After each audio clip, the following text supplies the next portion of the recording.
நெல்லையில் வேற்று சமூகத்தைச் சேர்ந்த பெண்ணை காதலித்த சாப்ட்வேர் இன்ஜினியர் கவின் காதலியின் தம்பி சுர்ஜித்தால் ஆணவ கொலை செய்யப்பட்டார். காதலியின் அப்பா சரவணன், அம்மா கிருஷ்ணகுமாரி இருவரும் போலீஸ் எஸ்ஐக்கள். இதில் தந்தை சரவணன் கைது செய்யப்பட்டுள்ளார்.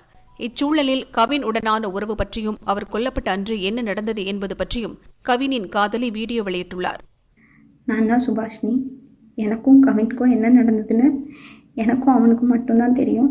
எங்கள் ரிலேஷன்ஷிப் பற்றியோ எங்கள் 2 பேரை பற்றியோ இனி யாருமே தப்பாக பேச வேண்டாம். யாருக்குமே எதுவுமே தெரியாது. உண்மை தெரியாமல் எல்லோரும் நிறையா பேச வேண்டாம்.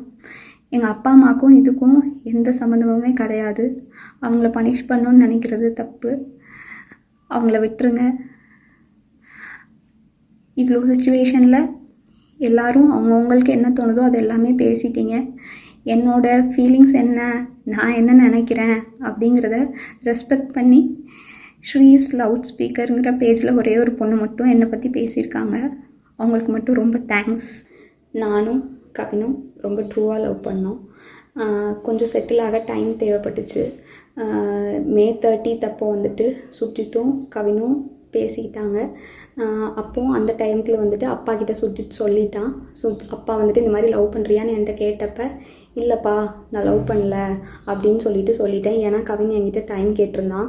இன்னொரு 6 months கழித்து சொல்லு ப்ளீஸ் அப்படின்னு சொல்லியிருந்தான். அதனால வந்துட்டு நான் வந்துட்டு அப்பா கிட்ட அன்னைக்கு சொல்லலை.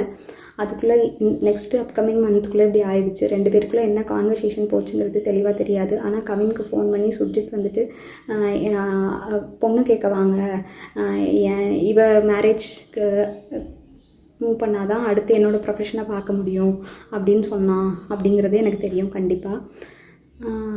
அதுக்கப்புறமா வந்து 27 என்ன நடந்துச்சு அப்படின்னா, அன்றைக்கி கவின் வராங்கிறது எனக்கு தெரியாது. நான் 28 ஈவினிங் தான் வர சொல்லியிருந்தேன்.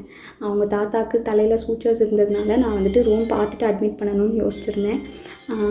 அப்போ வந்துட்டு ஆஃப்டர்நூன் மங்கம்மாள் சாலைக்கிட்ட வந்து நின்றுட்டு தான் எனக்கு வந்துட்டு தெரியவே செய்யும் அவங்க வந்திருக்காங்கன்னு சொல்லிட்டு. ஸோ டேரெக்டாக அவங்கள நான் அங்கே ஐபிக்கு கூட்டிகிட்டு போயிட்டு கவின் உள்ளே வந்தான். பட் அவங்க அம்மாக்கிட்டேயும் மாமாக்கிட்டேயும் மட்டும்தான் நான் பேசிகிட்டே அப்படியே கவின் வெளியே போயிட்டான். அங்கேருந்து கிளம்புறப்பந்தான் அவங்க அம்மாவும் கிளம்புறப்பந்தான் கவின் எங்கே அப்படிங்கிறதே நாங்கள் யோசித்தோம். நான் ட்ரீட்மெண்ட் ப்ரொசீஜர்ஸ்லாம் எக்ஸ்பிளைன் பண்ணிகிட்டு இருந்தேன். அப்போ யோசிச்சுட்டு நான் வந்துட்டு சொன்னேன். அவங்க அம்மா வந்துட்டு கால் பண்ணாங்க, அவனுக்கு எடுக்கல. நானும் கால் பண்ண எடுக்கல. நீங்கள் வேணால் பசிக்குதுன்னு சொன்னாங்க அவங்க அம்மா, சாப்பிட போங்க, நான் வேணால் வர சொல்கிறேன்னு சொல்லியிருந்தேன். அதுக்குள்ளே இப்படி ஆயிடுச்சு. ஸோ வந்துட்டு இது தேவையில்லாமல் நிறையா இஷ்டத்துக்கு யாரும் வதந்தியை கிளப்ப வேண்டாம். உங்களுக்கு தோணுது எல்லாத்தையும் பேசாதீங்க. எங்கள் அப்பா அம்மாவுக்கு இதில் எந்த சம்மந்தமுமே கிடையாது, அவங்களுக்கு தெரியாது. இதை இதோட விட்டுருங்க.